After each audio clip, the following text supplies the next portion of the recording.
श्रीदेवी स्कंदमाता स्तोत्रम्। ओम स्कंदमातायै नमः। सिंहासनगता नित्यं पद्मांचितकरद्वया शुभदास्तु सदा देवी स्कंदमाता यशस्विनी।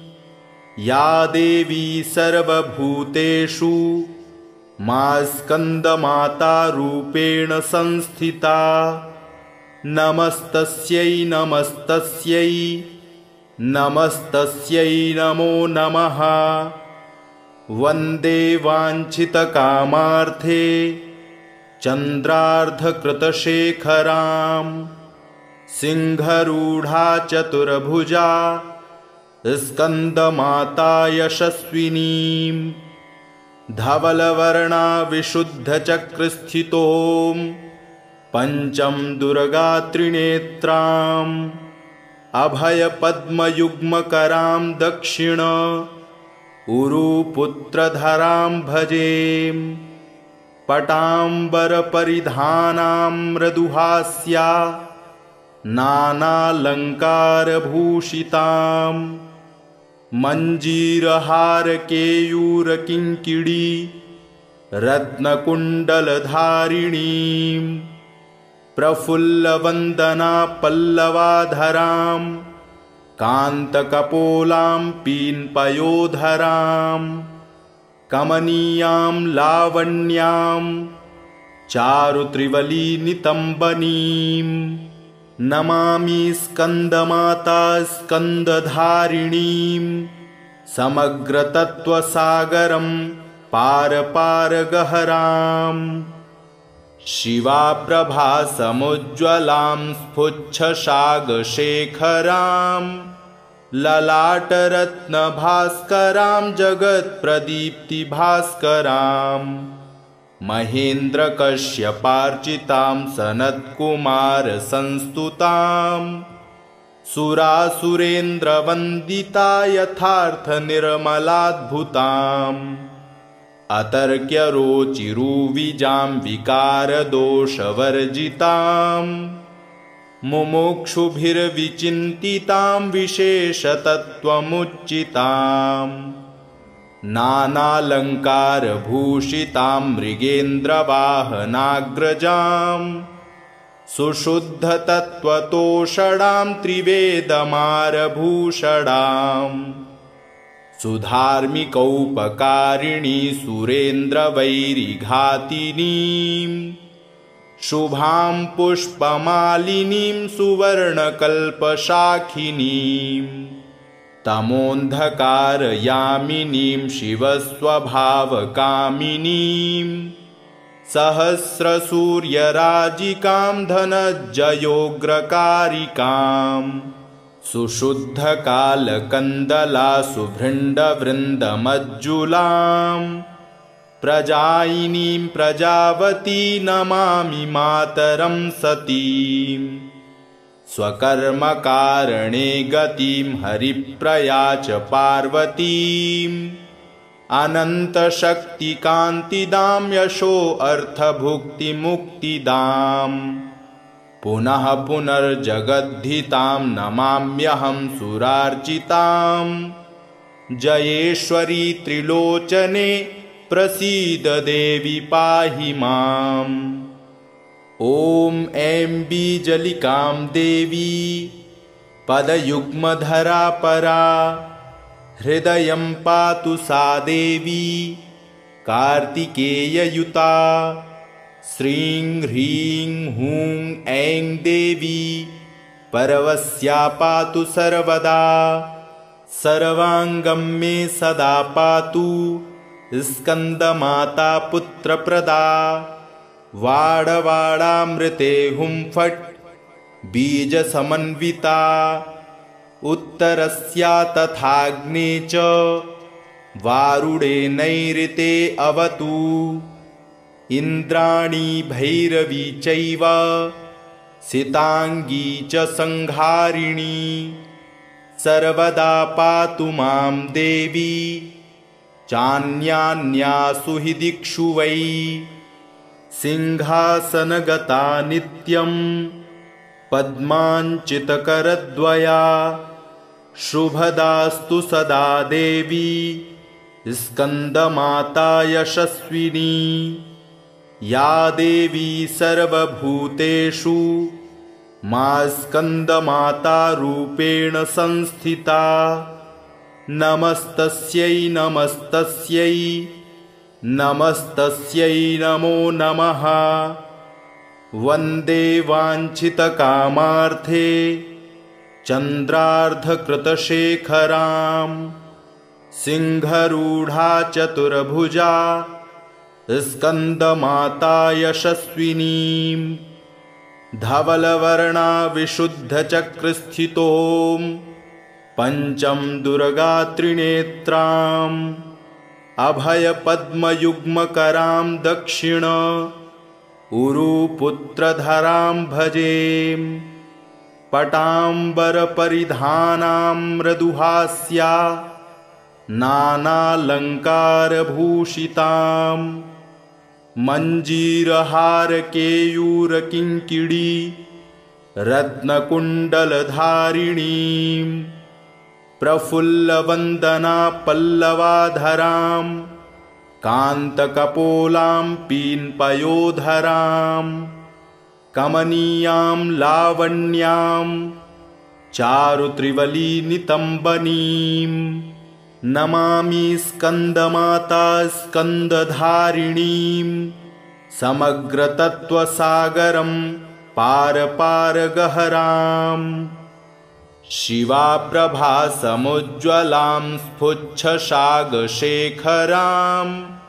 ललाटरत्नभास्करां जगत्प्रदीप्तिभास्करां महेन्द्रकश्यपार्चितां सनत्कुमारसंस्तुतां सुरासुरेन्द्रवन्दिता यथार्थनिर्मलाद्भुताम् अतर्क्यरोचिरुविजां विकारदोषवर्जितां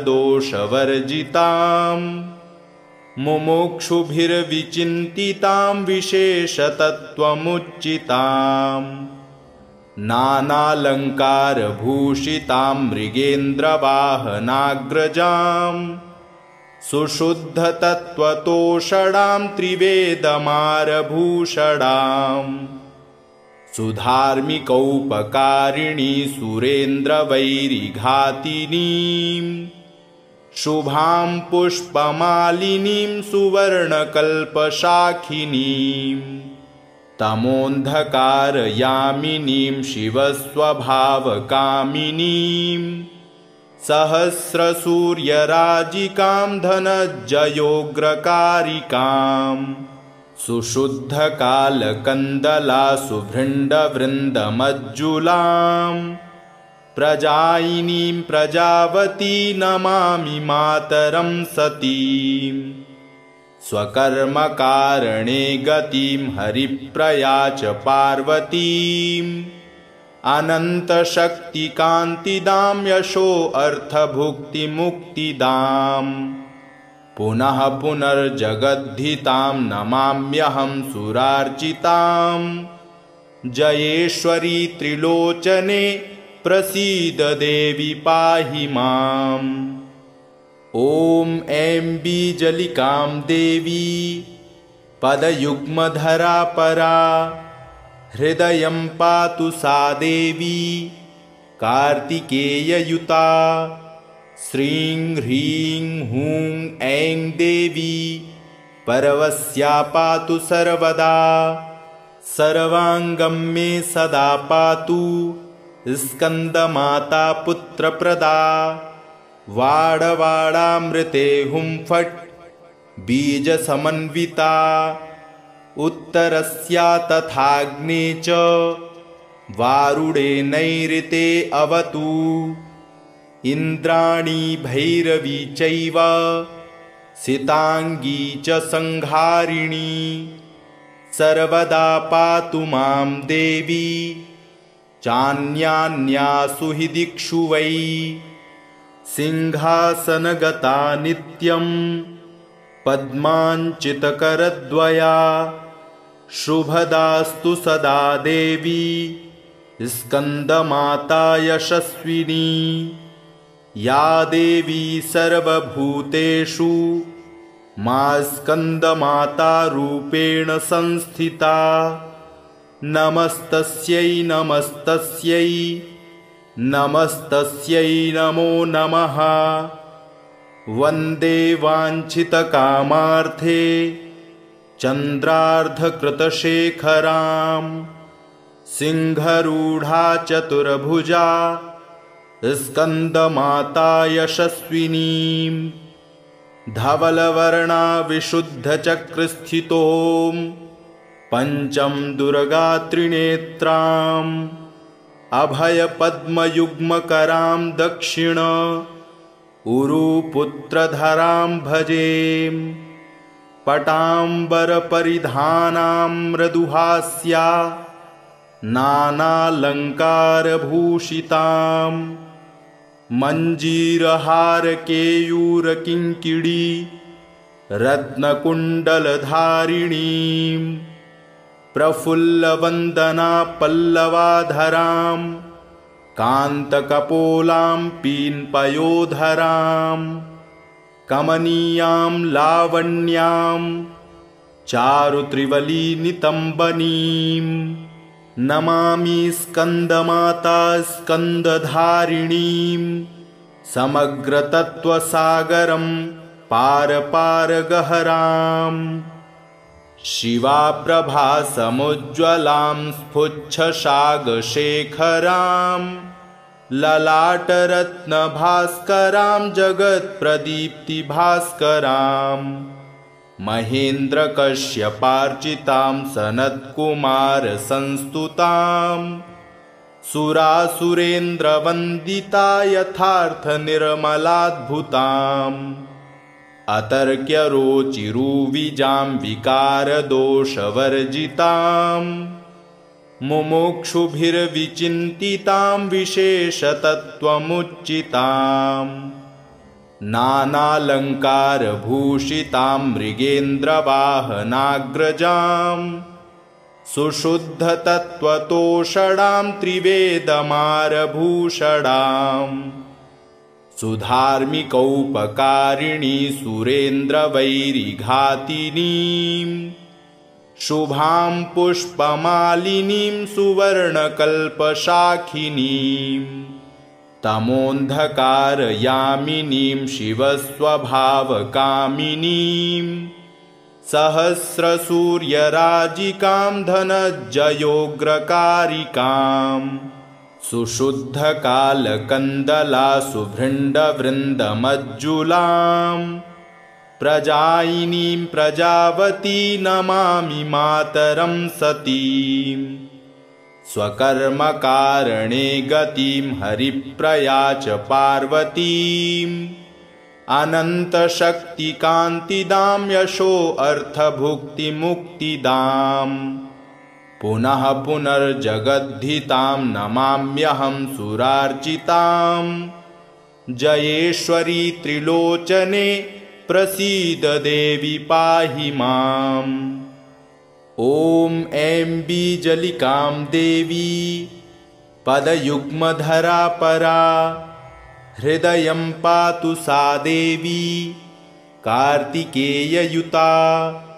श्रीं ह्रीं हूं ऐं देवी परवस्या पातु सर्वदा।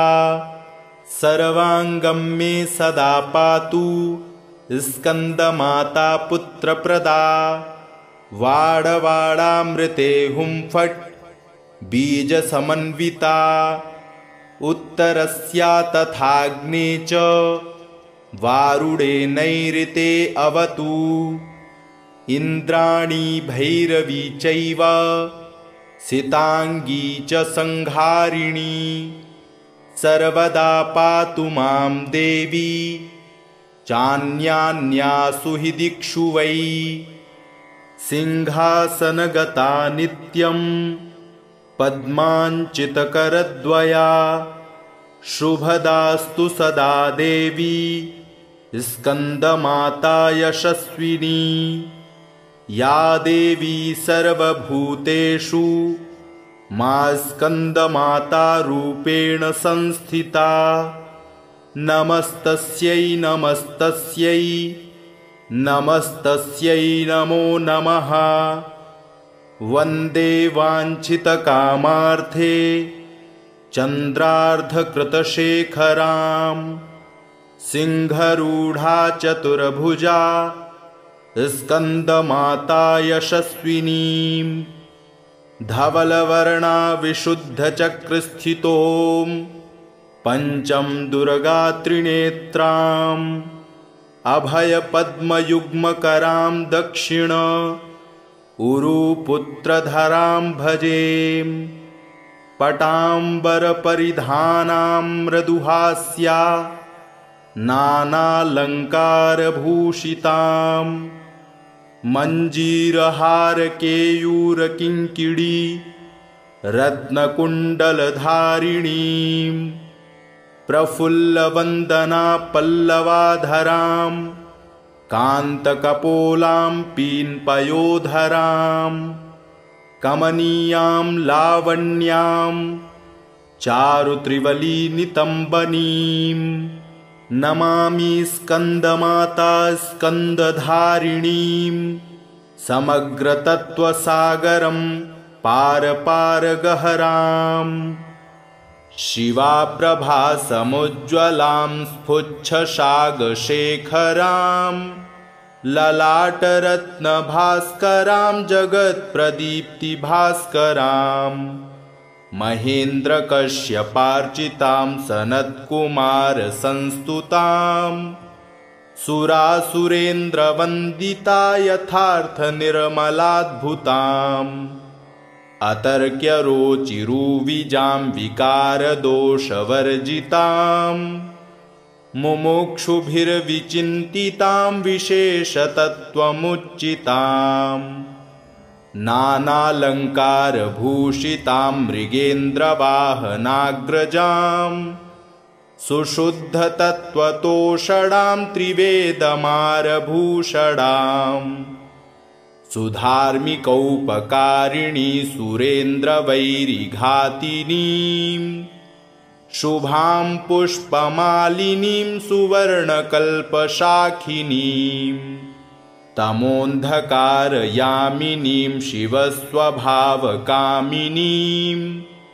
सहस्रसूर्यराजिकां धनज्जयोग्रकारिकाम् सुशुद्धकालकन्दला सुभृण्डवृन्दमज्जुलां प्रजायिनीं प्रजावती नमामि मातरं सतीं स्वकर्मकारणे गतिं हरिप्रया च पार्वतीं अनन्तशक्तिकान्तिदां यशो अर्थभुक्तिमुक्तिदाम् पुनः पुनर्जगद्धितां नमाम्यहं सुरार्चितां जयेश्वरी त्रिलोचने प्रसीद देवी पाहि माम्।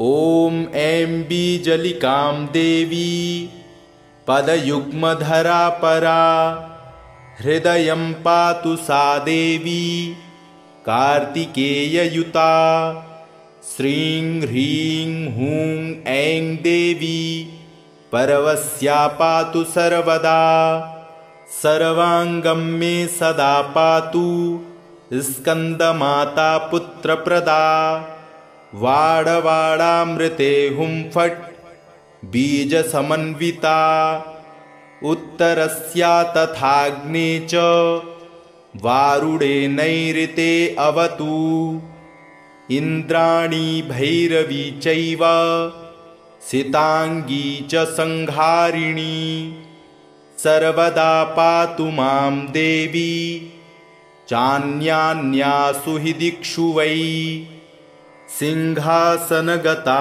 नित्यं पद्माञ्चितकरद्वया शुभदास्तु सदा देवी स्कन्दमाता यशस्विनी या देवी सर्वभूतेषु मा स्कन्दमाता रूपेण संस्थिता नमस्तस्यै नमस्तस्यै नमस्तस्यै नमो नमः।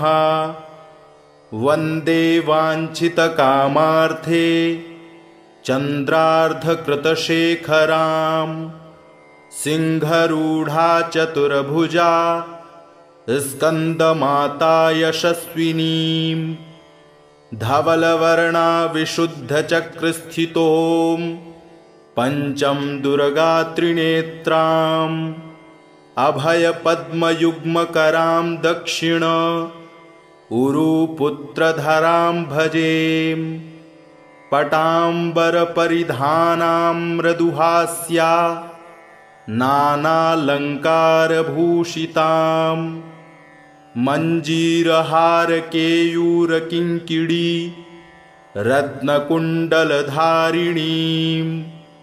प्रफुल्लवन्दना पल्लवाधरां कान्तकपोलां पीन्पयोधरां कमनीयां लावण्यां चारुत्रिवलीनितम्बनीं नमामि स्कन्दमाता स्कन्दधारिणीं समग्रतत्त्वसागरं पारपारगहराम्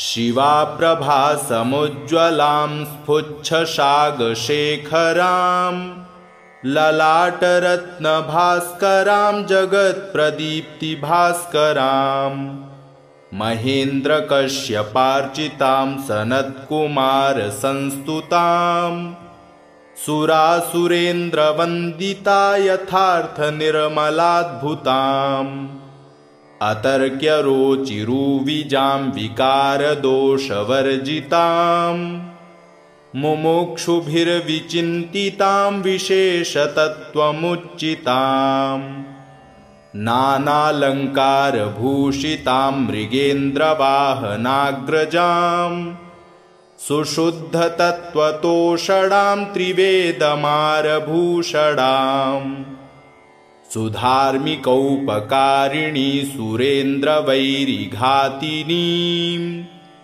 शुभां पुष्पमालिनीं सुवर्णकल्पशाखिनीं तमोऽन्धकारयामिनीं शिवस्वभावकामिनीं सहस्रसूर्यराजिकां धनज्जयोग्रकारिकाम् सुशुद्धकालकन्दला सुभृण्डवृन्दमज्जुलां प्रजायिनीं प्रजावती नमामि मातरं सतीं स्वकर्मकारणे गतिं हरिप्रिया च पार्वतीम् अनन्तशक्तिकान्तिदां यशोऽर्थभुक्तिमुक्तिदाम् पुनः पुनर्जगद्धितां नमाम्यहं सुरार्चितां जयेश्वरी त्रिलोचने प्रसीद देवी पाहि माम्। ॐ ऐं बीजलिकां देवी पदयुग्मधरा परा हृदयं पातु सा देवी कार्तिकेययुता। श्रीं ह्रीं हूं ऐं देवी परवस्या पातु सर्वदा सर्वाङ्गं मे सदा पातु स्कन्दमाता पुत्रप्रदा। वाडवाडामृते हुं फट् बीजसमन्विता उत्तरस्या तथाग्ने च वारुडे नैऋते अवतु। इन्द्राणी भैरवी चैव सिताङ्गी च संहारिणी सर्वदा पातु मां देवी चान्यान्यासु हि दिक्षु वै। सिंहासनगता नित्यं पद्माञ्चितकरद्वया शुभदास्तु सदा देवी स्कन्दमाता यशस्विनी। या देवी सर्वभूतेषु मा स्कन्दमाता रूपेण संस्थिता। नमस्तस्यै नमस्तस्यै नमस्तस्यै नमो नमः। वन्दे वाञ्छितकामार्थे चन्द्रार्धकृतशेखरां सिंहरूढा चतुर्भुजा स्कन्दमाता यशस्विनीं धवलवर्णा विशुद्धचक्रस्थितों पञ्चं दुर्गात्रिनेत्राम् अभयपद्मयुग्मकरां दक्षिण उरुपुत्रधरां भजेम पटाम्बरपरिधानां मृदुहास्या नानालङ्कारभूषितां मञ्जीरहारकेयूरकिङ्किणी रत्नकुण्डलधारिणीं प्रफुल्लवन्दना पल्लवाधरां कान्तकपोलां पीन्पयोधरां कमनीयां लावण्यां चारुत्रिवलीनितम्बनीं नमामि स्कन्दमाता स्कन्दधारिणीं समग्रतत्त्वसागरं पारपारगहरां शिवाप्रभासमुज्ज्वलां स्फुच्छशागशेखरां ललाटरत्नभास्करां जगत्प्रदीप्तिभास्करां महेन्द्रकश्यपार्चितां सनत्कुमारसंस्तुतां सुरासुरेन्द्रवन्दिता यथार्थनिर्मलाद्भुताम् अतर्क्यरोचिरुविजां विकारदोषवर्जितां मुमुक्षुभिर्विचिन्तितां विशेषतत्त्वमुच्चितां नानालङ्कारभूषितां मृगेन्द्रवाहनाग्रजां सुशुद्धतत्त्वतोषणां त्रिवेदमारभूषणां सुधार्मिकौपकारिणी सुरेन्द्रवैरिघातिनीं शुभां पुष्पमालिनीं सुवर्णकल्पशाखिनीं तमोऽन्धकारयामिनीं शिवस्वभावकामिनीं सहस्रसूर्यराजिकां धनज्जयोग्रकारिकां सुशुद्धकालकन्दला सुभृण्डवृन्दमज्जुलां प्रजायिनीं प्रजावती नमामि मातरं सतीं स्वकर्मकारणे गतिं हरिप्रया च पार्वतीं अनन्तशक्तिकान्तिदां यशो अर्थभुक्तिमुक्तिदाम् पुनः पुनर्जगद्धितां नमाम्यहं सुरार्चितां जयेश्वरी त्रिलोचने प्रसीद देवी पाहि माम् ॐ ऐं बीजलिकां देवी पदयुग्मधरा परा हृदयं पातु सा देवी कार्तिकेययुता श्रीं ह्रीं हूं ऐं देवी परवस्या पातु सर्वदा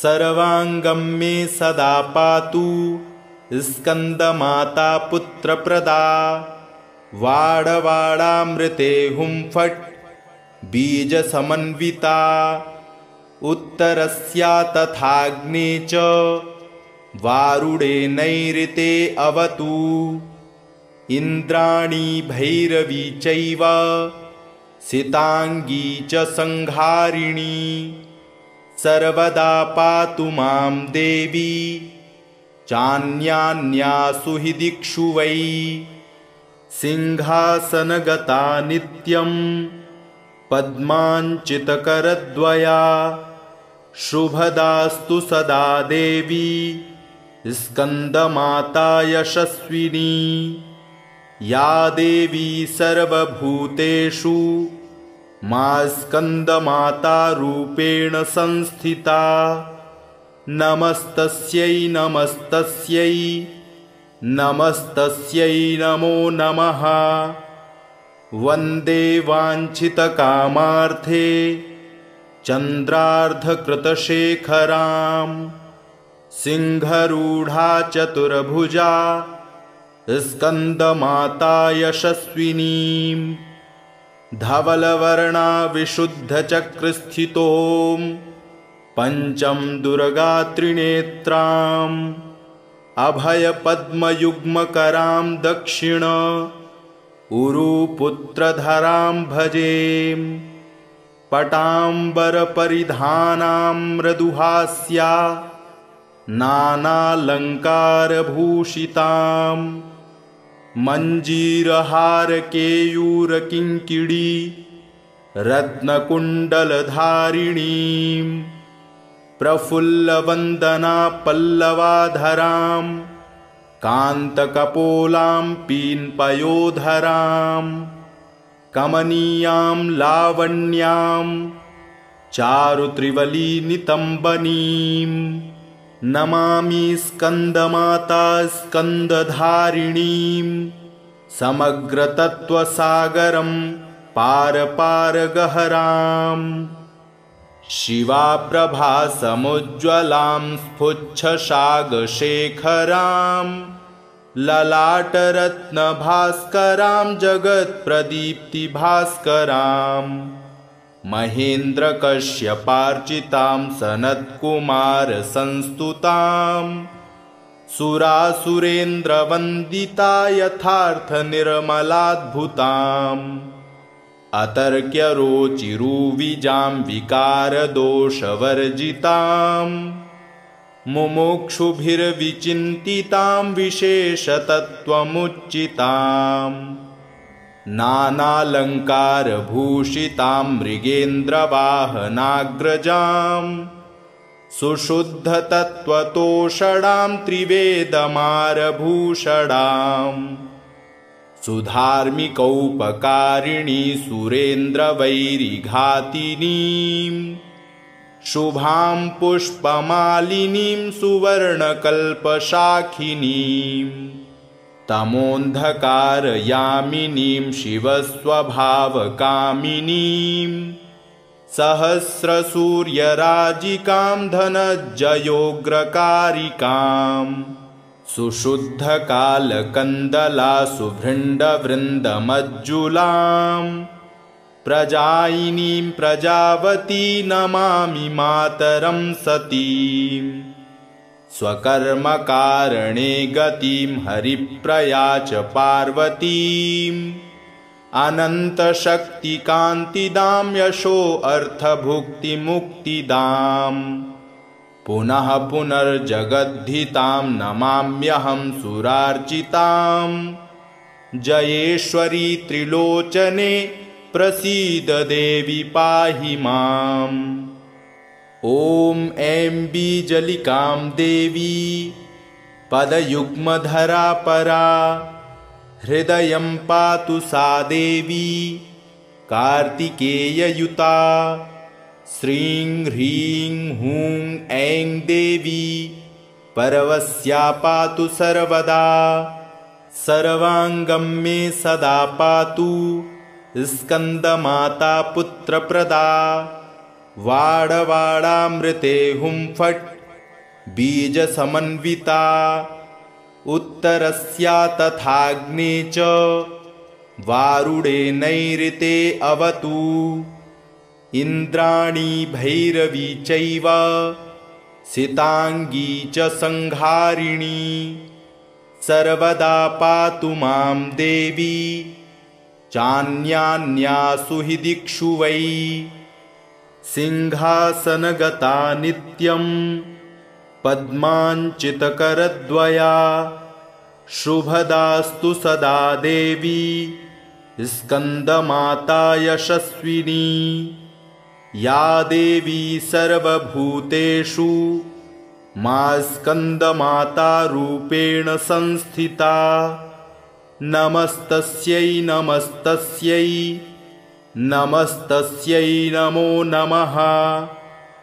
वन्दे वाञ्छितकामार्थे चन्द्रार्धकृतशेखरां सिंहरूढा चतुर्भुजा स्कन्दमाता यशस्विनीं धवलवर्णा विशुद्धचक्रस्थितों पंचम दुर्गात्रिनेत्रां अभयपद्मयुग्मकरां दक्षिण उरुपुत्रधरां भजे। पटाम्बरपरिधानां मृदुहास्या नानालङ्कारभूषितां मञ्जीरहारकेयूरकिङ्किणी रत्नकुण्डलधारिणीं प्रफुल्लवन्दना पल्लवाधरां कान्तकपोलां पीन्पयोधरां कमनीयां लावण्यां चारुत्रिवलीनितम्बनीं नमामि स्कन्दमाता स्कन्दधारिणीं समग्रतत्त्वसागरं पारपारगहरां शिवाप्रभासमुज्ज्वलां स्फुच्छसागशेखरां ललाटरत्नभास्करां जगत्प्रदीप्तिभास्करां महेन्द्रकश्यपार्चितां सनत्कुमारसंस्तुतां सुरासुरेन्द्रवन्दिता यथार्थनिर्मलाद्भुताम् अतर्क्यरोचिरुविजां विकारदोषवर्जितां मुमुक्षुभिर्विचिन्तितां विशेषतत्त्वमुच्चितां नानालङ्कारभूषितां मृगेन्द्रवाहनाग्रजां सुशुद्धतत्त्वतोषणां त्रिवेदमारभूषणां सुधार्मिकौपकारिणी सुरेन्द्रवैरिघातिनीं शुभां पुष्पमालिनीं सुवर्णकल्पशाखिनीं तमोन्धकारयामिनीं शिवस्वभावकामिनीं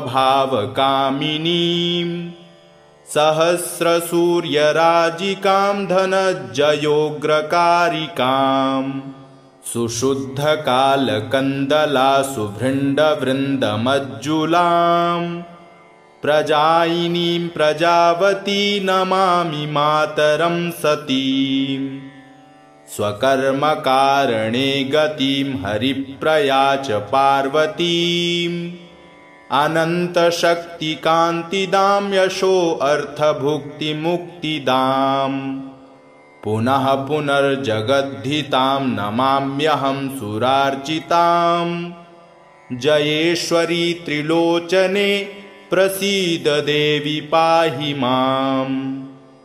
ॐ ऐं बीजलिकां देवी पदयुग्मधरा परा हृदयं पातु सा देवी कार्तिकेययुता श्रीं ह्रीं हूं ऐं देवी परवस्या पातु सर्वदा सर्वाङ्गं मे सदा पातु स्कन्दमाता पुत्रप्रदा वाडवाडामृते हुं फट् बीजसमन्विता उत्तरस्या तथाग्ने च वारुडे नैऋते अवतु इन्द्राणी भैरवी चैव सिताङ्गी च संहारिणी सर्वदा पातु मां देवी चान्यान्यासु हि दिक्षु वै सिंहासनगता नित्यं पद्माञ्चितकरद्वया शुभदास्तु सदा देवी स्कन्दमाता यशस्विनी या देवी सर्वभूतेषु मा स्कन्दमाता रूपेण संस्थिता नमस्तस्यै नमस्तस्यै नमस्तस्यै नमो नमः। वन्दे वाञ्छितकामार्थे चन्द्रार्धकृतशेखरां सिंहरूढा चतुर्भुजा स्कन्दमाता यशस्विनीं धवलवर्णा विशुद्धचक्रस्थितों पंचम दुर्गात्रिनेत्रां अभयपद्मयुग्मकरां दक्षिण उरुपुत्रधरां भजेम।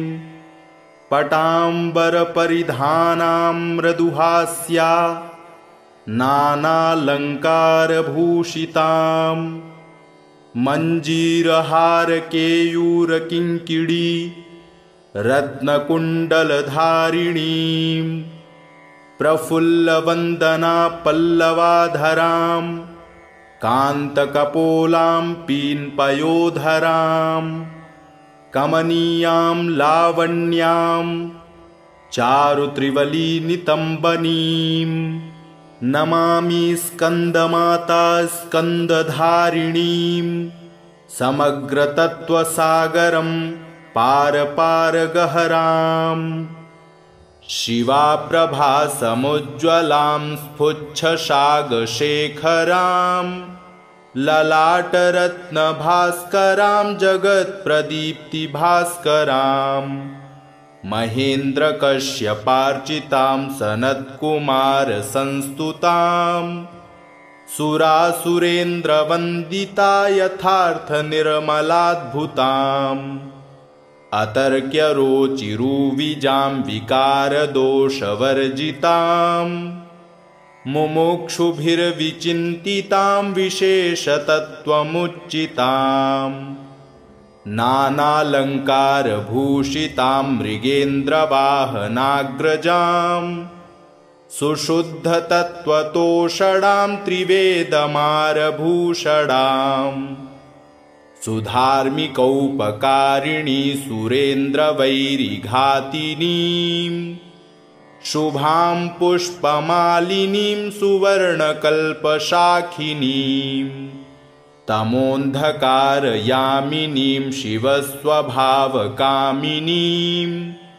सहस्रसूर्यराजिकां धनज्जयोग्रकारिकां सुशुद्धकालकन्दला सुभृण्डवृन्दमज्जुलां प्रजायिनीं प्रजावती नमामि मातरं सतीं स्वकर्मकारणे गतिं हरिप्रया च पार्वतीं अनन्तशक्तिकान्तिदां यशो अर्थभुक्तिमुक्तिदाम् पुनः पुनर्जगद्धितां नमाम्यहं सुरार्चितां जयेश्वरी त्रिलोचने प्रसीद देवी पाहि माम्। ॐ ऐं बीजलिकां देवी पदयुग्मधरा परा हृदयं पातु सा देवी कार्तिकेययुता श्रीं ह्रीं हूं ऐं देवी परवस्या पातु सर्वदा सर्वाङ्गं मे सदा पातु स्कन्दमाता पुत्रप्रदा वाडवाडामृते हुं फट् बीजसमन्विता उत्तरस्या तथाग्ने च वारुडे नैऋते अवतु इन्द्राणी भैरवी चैव सिताङ्गी च संहारिणी सर्वदा पातु मां देवी चान्यान्यासु हि दिक्षु वै सिंहासनगता नित्यं पद्माञ्चितकरद्वया शुभदास्तु सदा देवी स्कन्दमाता यशस्विनी या देवी सर्वभूतेषु मा स्कन्दमाता रूपेण संस्थिता नमस्तस्यै नमस्तस्यै नमस्तस्यै नमो नमः। वन्दे वाञ्छितकामार्थे चन्द्रार्धकृतशेखरां सिंहरूढा चतुर्भुजा स्कन्दमाता यशस्विनीं धवलवर्णा विशुद्धचक्रस्थितों पंचम दुर्गा त्रिनेत्रां अभयपद्मयुग्मकरां दक्षिण उरुपुत्रधरां भजेम। पटाम्बरपरिधानां मृदुहास्या नानालङ्कारभूषितां मञ्जीरहारकेयूरकिङ्किणी रत्नकुण्डलधारिणीं प्रफुल्लवन्दना पल्लवाधरां कान्तकपोलां पीन्पयोधरां कमनीयां लावण्यां चारुत्रिवलीनितम्बनीं नमामि स्कन्दमाता स्कन्दधारिणीं समग्रतत्त्वसागरं पारपारगहराम् शिवाप्रभासमुज्ज्वलां स्फुच्छशागशेखरां ललाटरत्नभास्करां जगत्प्रदीप्तिभास्करां महेन्द्रकश्यपार्चितां सनत्कुमारसंस्तुतां सुरासुरेन्द्रवन्दिता यथार्थनिर्मलाद्भुताम् अतर्क्यरोचिरुविजां विकारदोषवर्जितां मुमुक्षुभिर्विचिन्तितां विशेषतत्त्वमुच्चितां नानालङ्कारभूषितां मृगेन्द्रवाहनाग्रजां सुशुद्धतत्त्वतोषणां त्रिवेदमारभूषणाम् सुधार्मिकौपकारिणी सुरेन्द्रवैरिघातिनीं शुभां पुष्पमालिनीं सुवर्णकल्पशाखिनीं तमोऽन्धकारयामिनीं शिवस्वभावकामिनीं सहस्रसूर्यराजिकां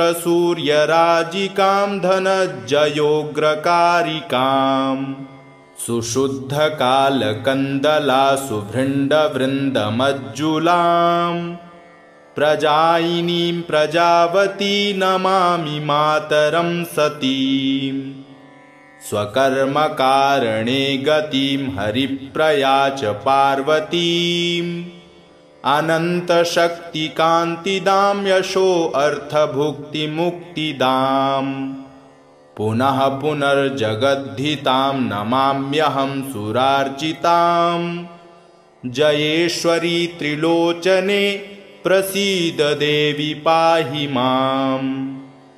ॐ ऐं बीजलिकां देवी पदयुग्मधरा परा हृदयं पातु सा देवी कार्तिकेययुता श्रीं ह्रीं हूं ऐं देवी परवस्या पातु सर्वदा सर्वाङ्गं मे सदा पातु स्कन्दमाता पुत्रप्रदा वाडवाडामृते हुं फट् बीजसमन्विता उत्तरस्या तथाग्ने च वारुडे नैऋते अवतु इन्द्राणी भैरवी चैव सिताङ्गी च संहारिणी सर्वदा पातु मां देवी चान्यान्यासु हि दिक्षु वै सिंहासनगता नित्यं पद्माञ्चितकरद्वया शुभदास्तु सदा देवी स्कन्दमाता यशस्विनी या देवी सर्वभूतेषु मा स्कन्दमाता रूपेण संस्थिता नमस्तस्यै नमस्तस्यै नमस्तस्यै नमो नमः। वन्दे वाञ्छितकामार्थे चन्द्रार्धकृतशेखरां सिंहरूढा चतुर्भुजा स्कन्दमाता यशस्विनीं धवलवर्णा विशुद्धचक्रस्थितों पञ्चं दुर्गात्रिनेत्राम् अभयपद्मयुग्मकरां दक्षिण उरुपुत्रधरां भजे पटाम्बरपरिधानां मृदुहास्या नानालङ्कारभूषितां मञ्जीरहारकेयूरकिङ्किणी रत्नकुण्डलधारिणीं प्रफुल्लवन्दना पल्लवाधरां कान्तकपोलां पीन्पयोधरां कमनीयां लावण्यां चारुत्रिवलीनितम्बनीं नमामि स्कन्दमाता स्कन्दधारिणीं समग्रतत्त्वसागरं पारपारगहरां शिवाप्रभासमुज्ज्वलां स्फुच्छशागशेखरां